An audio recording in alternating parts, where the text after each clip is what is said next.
Здравствуйте, дорогие друзья! Студенты нашего института изучают самые разные европейские языки, тюркские языки и принимают участие в разнообразных мероприятиях. В этом году мы получили приглашение поучаствовать в греко-латинском фестивале, который организует ассоциация, расположенная во Франции в городе Лион. Ежегодно в чтениях, которые организует данная ассоциация, привлекает внимание студентов, учащихся колледжей, университетов, школ, библиотек со всего мира. И мы хотели бы предложить вашему вниманию чтение романа Апулея «Метаморфоза» или «Золотой осел», которые наши студенты читают на 6 языках. Это европейские языки, мертвый язык латинский, живые языки английский, немецкий, французский. Ну и также родные языки нашей страны – это русский и башкирский.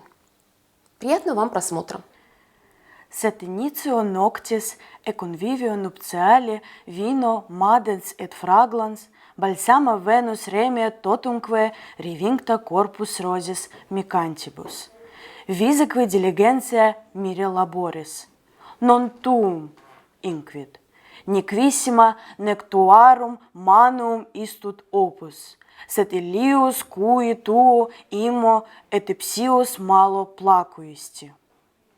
Et frustru cibarii panis ei proiecto cubitum facessit. Interem cupido solus interioris domus unici cubiculi custodia clauses coercibatur acriter. Partem ne petulantie luxuri vulnus gravaret. Partem ne cum sua cupita conveniret. Sic ergo distentis et sub uno tecto separatis amatoribus tetra nox exanclata. Sed aurora commodum inquitate vocate psyche Venus infit talia. Videsne iliot nemus, quod fluvio preterluenti ripisque longis attenditur. Cuis ime fruticis vicinum fontem dispiciunt? Oves ibi nitentis auri vero decore florentis in custodia pasto vagantur. Inde decoma preciosi veluris flocum mihi confestim quoquo moda quasitum afferas censio. Psyche set out willingly, not because she expected to fulfill her task, but meaning to find a respite from her sufferings by throwing herself from a rock into the river. But then, from the river, a green reed, source of sweet music, divinely inspired by the gentle whisper of the soft breeze, thus prophesied: Psyche, tried by much suffering, do not pollute my holy waters by a pitiable death. This is not the moment to approach this fearsome ship, while they are taking in heat from the blazing sun and are maddened by fierce rage. Their horns are sharp, and their foreheads hard as stone, and they often attack and kill men with their poisonous bites. Rather, until the midday heat of the sun abates, and the flock is quietened by the soothing breeze of the river, you can hide under that tall plane which drinks the current together with me. Then, when their rage is calmed and their attention is relaxed, shake the branches of the nearby trees, and you will find the golden wool which sticks everywhere in the entwined stems. So this open-hearted reed in its humanity showed the unfortunate Psyche the way to safety. She paid due heed to its sultry advice and acted accordingly. She did everything she was told and had no trouble in helping herself to a heaped-up armful of the golden softness to bring back to Venus. Not that, from her mistress at least, the successful outcome of her second trial earned her any approval. Venus bent her brows, and with an acid smile said, I am not deceived. This exploit too is that lecher's. Now, however, I shall really exert myself to find out whether you have a truly stout heart and a good head on your shoulders. You see the top of the steep mountain that looms over that lofty crag, from which the air flows down the dark waters of a black spring to be received in a basin of a neighboring valley, and then to waters of the marshes of Styx, and feed the hoarse streams of Cocytus.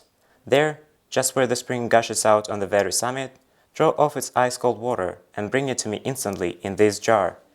So saying, she gave her an urn, hollowed out from crystal, adding yet direr threads.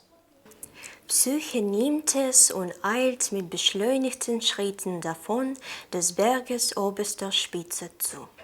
Dies, denkt sie, sei nun gewiss ihr letzter, mühseliger Gang. Auch nahte sie nur erst von ferne dem Gipfel, so zeigte sich ihr schon ganz deutlich unvermeidliche Todesgefahr bei Ausführung des ihr erteilten Befehls. Denn der Fels, der unermesslich hoch in die Luft ragt und überall schroff und unzugänglich ist, speit nur erst auf der äußersten Höhe aus weit geöffnetem Schlunde das fürchterliche Gewässer aus. Und sobald dieses aus der Tiefe hervorgebrochen, stürzt es jeden Abhang schäumend hinunter in eine enge, grundlose Felsengruft und wälzt sich mit Ungestüm dahindurch zu dem benachbarten Tale hinab. Rechts und links lauern wilde Drachen in Höhlen. Sie drohen und zischen, ihre langen Hälse schrecklich emporreckend. Niemals schließt der Schlaf ihre unermüdlichen Augenlider. Darum sind sie hierher zu ewigen Wärtern gebannt, wiewohl schon die heulenden Bellen allein sich Schutzes genug wären. Hinweg von hier, lautet immerfort ihr wechselseitiges Gebelle. Nicht zu nahe, sieh dich vor, was machst du? Nimm dich in Acht, fleuch, hier bist du verloren. Der Anblick all dieser unübersteiglichen Schwierigkeiten versteinert Psychen. Wie entseelt steht ihr Körper da. Für Übermaß der Schmerzes gebricht ihr auch der letzte Trost, Tränen. Aber die Not der unschuldig Leidenden war von den Augen der allgütigen Vorsehung nicht verborgen. Denn sieh, es erscheint des hohen Jupiters königlicher Vogel, der starke Adler, hoch im Winde sich wiegend auf ausgespreiteten Schwingen. Ein Gedenk, das ihm einst Cupido gefällig beistand, als er für den Zeus den phrygischen Mundschenken raubte, eilt er jetzt aus Dankbarkeit, des Gottes Gattin in ihrer Bedrängnis zu helfen. Flugs verlässt er seine hohe Himmelsbahn, bleibt still vor Psychens Angesicht schweben und redet sie also an. O blödsinnige, unerfahrene Psyche, wie kannst du hoffen, dieser heiligen, furchtbaren Quelle auch nur einen Tropfen zu entwenden, ja nur dich ihr zu nahen? Hast du nie gehört, dass sogar die Götter und Jupiter selbst die steigische Gewässer scheuen und das, wie ihr bei ihr Gottheit schwört, also sie bei der Majestät des Styx zu schwören pflegen?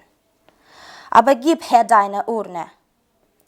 Stracks nimmt er sie ihr aus den Händen, und im Nu war sie gefüllt.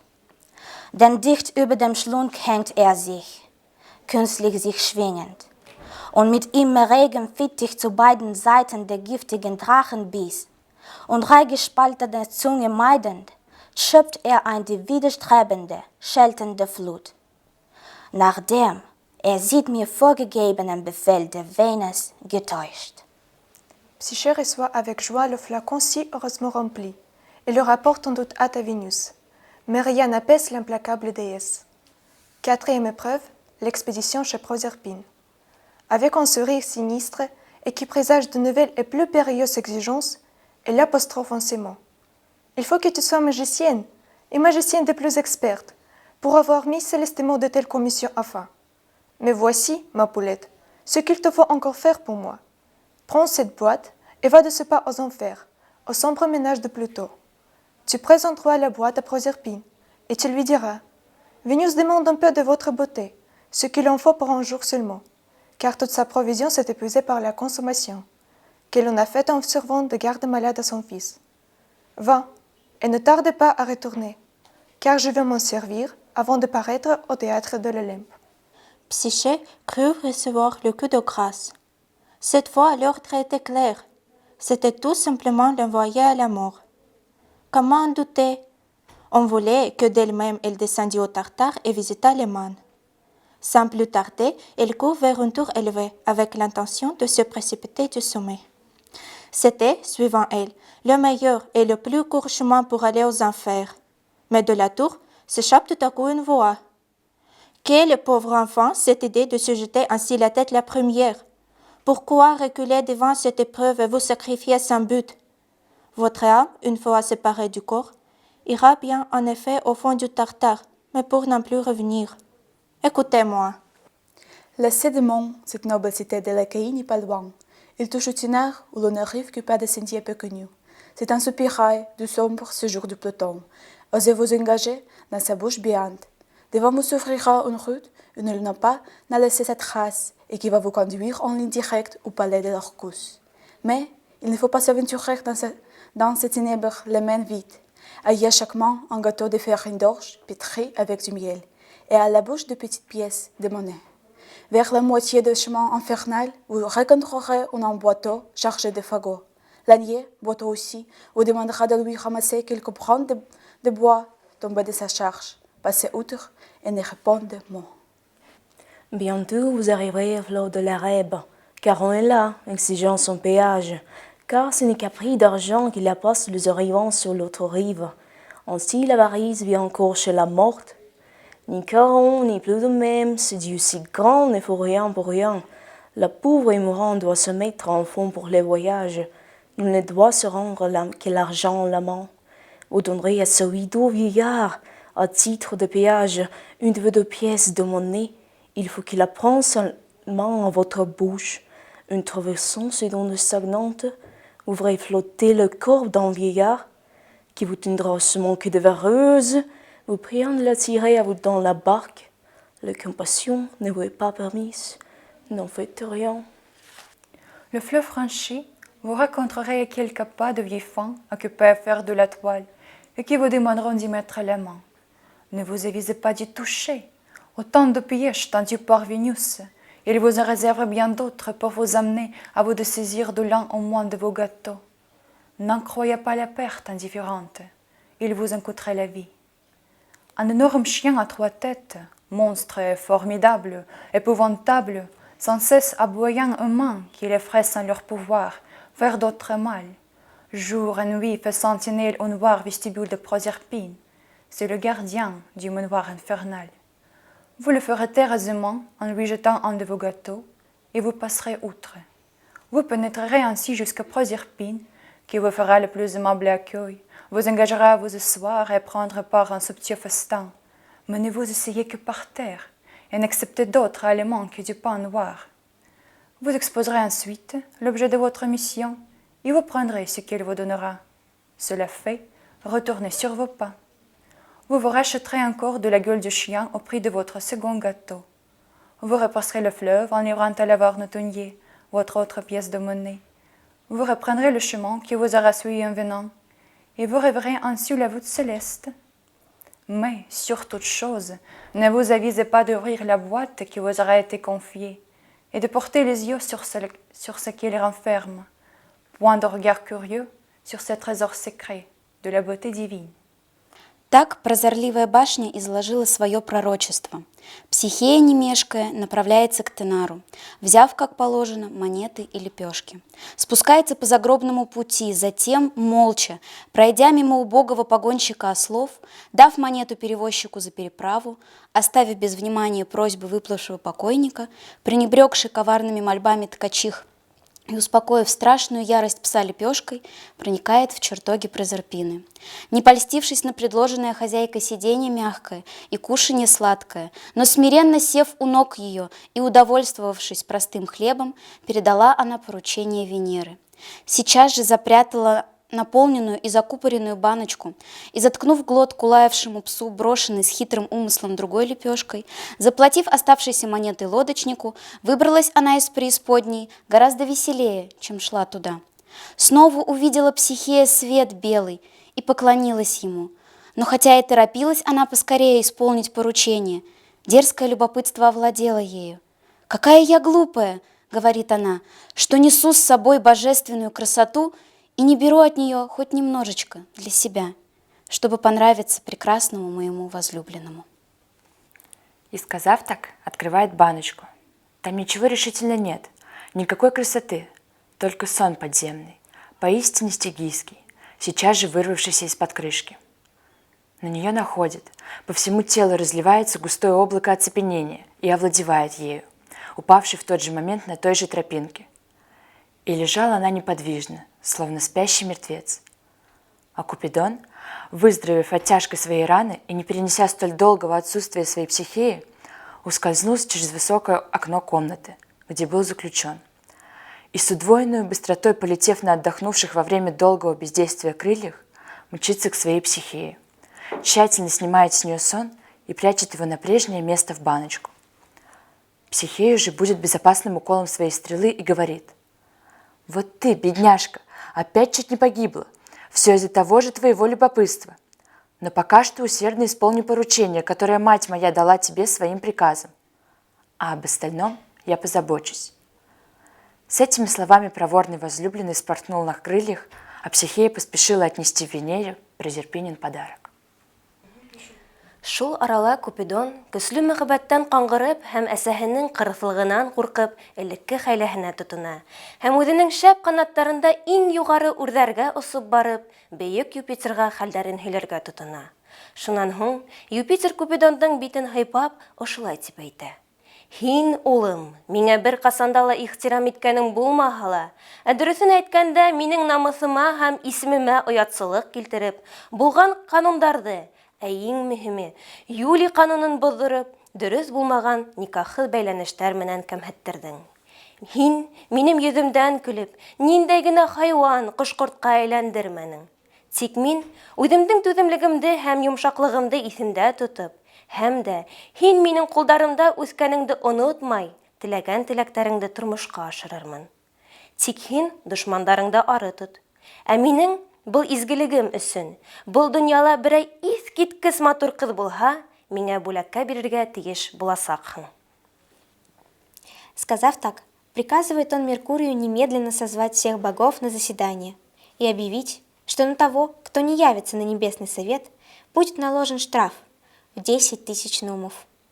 Боясь этого, небожители быстро наполняют покои, и Юпитер, сидя выше всех на возвышенной седалище, так возглашает: «Боги, внесенные в списки музами, конечно, все вы знаете этого юношу, который вырос у меня на руках. Решил я какой-нибудь уздой сдержать буйные порывы его цветущей молодости. Хватит с него, что ежедневно его порочат рассказами о прелюбодеяниях и всякого рода сквернах. Уничтожить надлежит всякий повод к этому и связать мальчишескую распущенность брачными путами. Он выбрал некую девушку и невинности лишил ее. Пусть же она останется при нем. Пусть он ею владеет и в объятиях Психеи да наслаждается вечной любовью». И, обратясь к Венере, продолжает: «А ты, дочка, отбрось всякую печаль и не бойся, что твой знаменитый род и положение пострадают от брака со смертной. Я сделаю так, что союз не будет неравным, но законным, сообразным гражданским установлением». Тут она дает приказ Меркурию сейчас же схватить Психею и доставить на небо, и, протянув ей чашу с амброзией, говорит: «Прими, Психея, стань бессмертной. Пусть никогда Купидон не отлучается из объятий твоих, и да будет этот союз на веки веков». Немедленно свадебный стол роскошный накрывают. На почетном ложе возлежал новобрачный, прижав к груди своей Психею. Подобным же образом возлежал и Юпитер со своей Юноной, а за ними по порядку и все боги. Чашу с нектаром, что богам вино заменяет, Юпитеру подавал кравчий его, славный утрок сельский. Остальным гостям подносил Либер. Вулкан кушанье готовил, оры осыпали всех розами и другими цветами, грации окропляли благовониями, музы оглашали воздух пением, Аполлон пел под кефару, прекрасная Венера в такт музыки сладкой плясала в таком сопровождении. Музы пели хором, сатир играл на флейте, Апониск дул в свирель. Так надлежащим образом передана была во власть Купидона Психея, и, когда пришел срок, родилась у них дочка, которую зовем мы наслаждением.